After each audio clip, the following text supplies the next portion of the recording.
I have a 1994 National F-MX403 stand fan on my bench today, but the first thing I'm gonna do is vacuum out all that dust. I took off the front motor cover and this looks like oil stains, so maybe some oil has been leaking out, running down the shaft, and what I can see on the shaft is also matching up with that theory.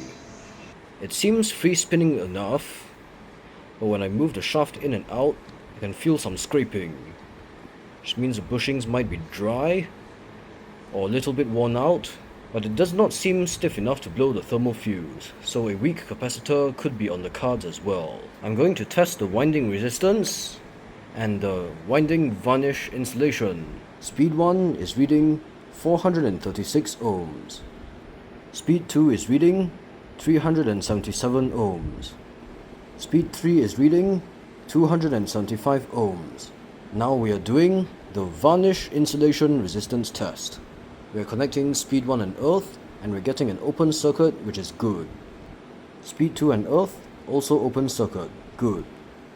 Speed 3 and earth, also open circuit, good. Neutral and earth, open circuit, it has passed. Next up, we're going to measure the capacitance of the 1.5 microfarad motor run capacitor. It is a Shizuki red blob capacitor. The motor run capacitor is measuring 1.53 microfarads, which is good. It's still within the rating of 1.5.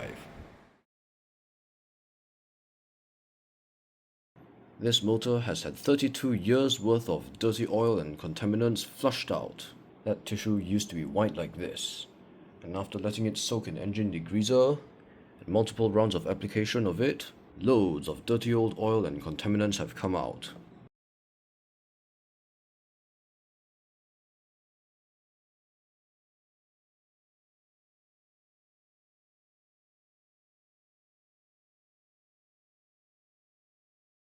I'm using this 3-in-1 electric motor oil, SAE 20 thickness, which is much thicker than Singer oil and provides a superior lubricating film.